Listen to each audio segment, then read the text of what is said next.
देखिए, वृक्ष कबहु न फल भछै, नदी न संचय नीर, परमारथ के कारणे साधु भया शरीर। अगर ये वास्तव में किसी पे चरितार्थ होता है तो वो है श्री महंत नारायण गिरि जी महाराज, जो हमारे श्री पंचदश नाम अखाड़े के अंतर्राष्ट्रीय प्रवक्ता भी हैं और सहज सरल और इतने मृदभाषी हैं, इतने कोमल हृदय के हैं। बचपन से ही सब कुछ त्याग करके एक ब्रह्मचारी रह करके संन्यास लेकर के और जिस प्रकार से उन्होंने सनातन की सेवा किया है वो अपने आप में अद्वितीय है। मैं आपको बताना चाहता हूँ, हमारी तो बहुत पुरानी संबंध है। 2000 कम से कम 2002-3 में हम लोग से संबंध है, करीबन काफी वर्ष हो गए। और संत समिति में दिल्ली में मैं महामंत्री मुझे बनाया गया था, उस समय से हमारे संपर्क है। लेकिन मैं अब 2006 में जब अध्यक्ष बना, उसके बाद महाराज श्री और हम दोनों हिंदू महासभा में थे, तो राम मंदिर का केस मैं आपको बताना चाहता हूँ। शायद बहुत कम लोग जानते हैं कि राम मंदिर में मैं मुख्य पक्षकार था। मैं इलाहाबाद हाई कोर्ट जब भी जाता था, महाराज श्री हमेशा से राम मंदिर केस में साथ रहे, हमेशा से मेरे परछाई की तरह खड़े रहते थे। और राम मंदिर में आप ये समझिए इतना सहयोग इन्होंने पूज्य महाराज जी ने किया।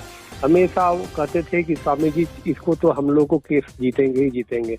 और देखिए, इन्हीं अच्छे भाव का एक परिणाम है, ऐसे त्यागी तपस्वियों का एक परिणाम है कि इलाहाबाद हाई कोर्ट में भी हम लोग जीते। फिर सर्वोच्च न्यायालय में आए, वहाँ भी मेरा अपील नंबर 2636 था और वहाँ से भी जीते। तो पूज्य महाराज जी का हमेशा से बड़ा ही, हर सनातन के तो हर किसी भी समस्या हो, सनातन धर्म में किसी प्रकार के संत पे या किसी भी गो रक्षा, राष्ट्र रक्षा, धर्म रक्षा, जीव रक्षा के लिए हमेशा खड़े रहने वाले थे। तो आज उनका जन्मदिन है, उनका अवतरण दिवस है। तो निश्चित रूप से संत जो होता है वो तो परमात्मा का प्रतिनिधि होता है। तो आज इस और हमारे जीवन में तो पूज्य नारायण गिरि जी महाराज का बहुत बड़ा योगदान रहा। हमने सब कुछ करने के बाद उन्हीं को श्रेय जाता है, मेरी उंगली पकड़ करके ले करके। जैसे कृष्ण अर्जुन की तो मित्र भी थे लेकिन गुरु भी थे, भगवान कृष्ण ने गीता का उपदेश सुनाया, उसी प्रकार से पूज्य नारायण गिरि जी महाराज मेरे उंगली पकड़ के पूज्य हमारे गुरुदेव हरिगिरि जी से दर्शन करवाया, मिलवाया। और एक हमारे जीवन में बहुत ही और भी ताकत आई, ऊर्जा। अब तक तो मैं करता था और ऐसे लगा कि मानिए जो हमने पूरी देश की यात्राएं की, चाहे धार्मिक यात्राएं, चाहे कैलाश मानसरोवर यात्रा, अमरनाथ यात्रा, सभी हमने एक से एक जो भी सिद्ध स्थान है सभी पूरिया, सभी जगह दर्शन कर चुके थे।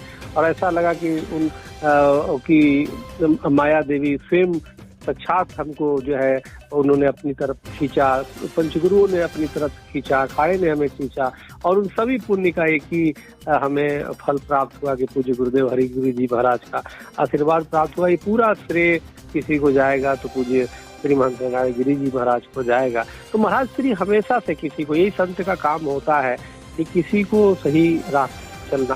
आज जन्म दिन है, अवतरण दिवस है, तो मैं इस अवसर पे पूज्य महाराज श्री की स्वस्थ रहने की कामना करता हूँ। इसी तरह पूरे समाज को दिशा देते रहे चाहता हूँ पूज्य महाराज श्री के लिए कि मंगल हो मंगल हो मंगल हो, जन्मदिन हमारे श्री महंत जी का मंगल हो। धर्म अर्थ और काम मोक्ष के स्वामी आप बने, खुशियों के बहार हो जीवन में।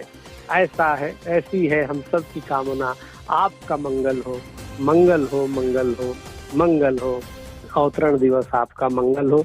तो इसी तरह आपका अवतरण दिवस आपके लिए बहुत ही मंगलकारी हो, जन्मदिन समाज के लिए मंगलकारी हो और आप हमेशा स्वस्थ रहें, इसी तरह मुस्कुराते रहें और प्रसन्न रहें और हमेशा समाज को दिशा देते रहे, यही मेरी कामना है। महाराज जी, जैसे कि आप जानते हैं कि गुरु महाराज बहुत ही सरल स्वभाव के हैं। निश्चित वो जूना अखाड़े के लिए एक फलदायी वृक्ष रहे हैं।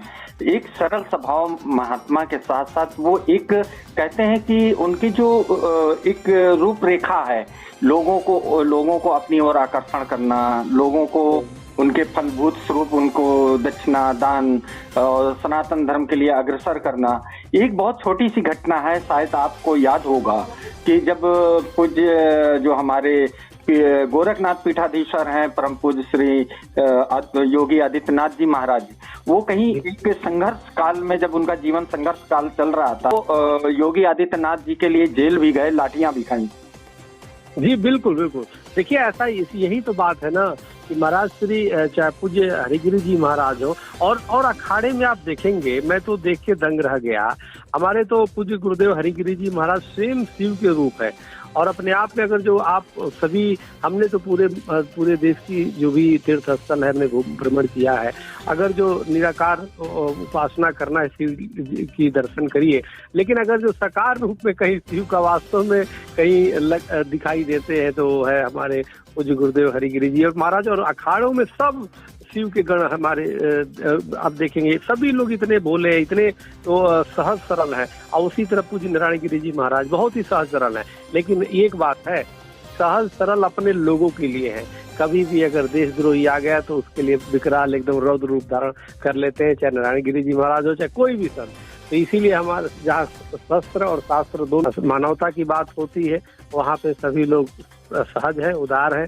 लेकिन जहाँ देश और धर्म की बात आई, इतिहास गवाह रहा। आप देखिए जब देश गुलाम था उस समय, जब अंग्रेज मुगल काल थे उस समय भी 1760 में करीबन वो होगा अहमद शाह अब्दाली किस प्रकार से हरिद्वार पे भी प्रयास किया कि कैसे हम कब्जा कर ले, मंदिरों को तोड़े। लेकिन यही श्री पंचदश नाम जूना अखाड़े और तो सभी और अखाड़ों ने मिलकर के यही नागा साधुओं ने उसको इतनी मारा, उतने परास्त किया उसके सैनिकों के कि वह हतोत्साहित हो गया और भाग खड़ा हुआ।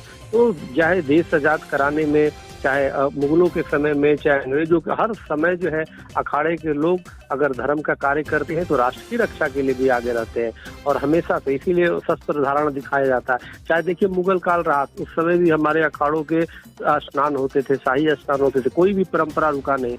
आज जगत गुरु शंकराचार्य ने जो परंपराएं बना दी उसको हमारे जितने पूज्य संत हैं, नागा साधु हैं हमारे अखाड़े के, वो हमेशा परंपरा चलती रही। चाहे अंग्रेज भी आए, गुलाम भले देश को बना लिया, सैकड़ों वर्षों तक मुगलों ने गुलाम बना लिया, लेकिन अखाड़े ऐसे थे जो इस देश की आत्मा को जिंदा हमेशा रखने का काम किया और हमेशा अपनी परंपरा वो करते रहे। उसके लिए चाहे कितना भी अपने आप को बलिदान करा लिया।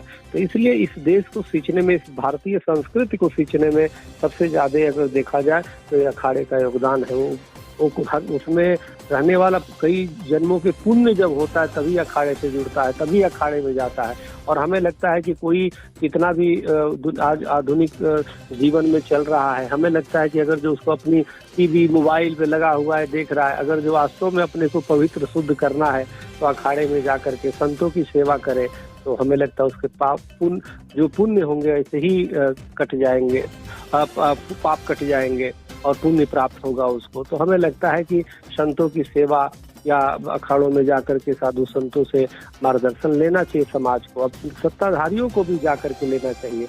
तो हमें लगता है तो जब धर्मतंत्र राजतंत्र से ऊपर था तो तभी ये देश जो है विश्व गुरु था, और जब से राजतंत्र धर्मतंत्र पे हावी होने लगा तो स्थिति खराब हो गई। हमें लगता है अगर जो अखाड़ों से अगर जो सरकारें प्रेरणा ले तो निश्चित रूप से राष्ट्र रक्षा, धर्म रक्षा, गौ रक्षा, जीव रक्षा, मानव रक्षा के कार्य और तीव्र गति से होगा।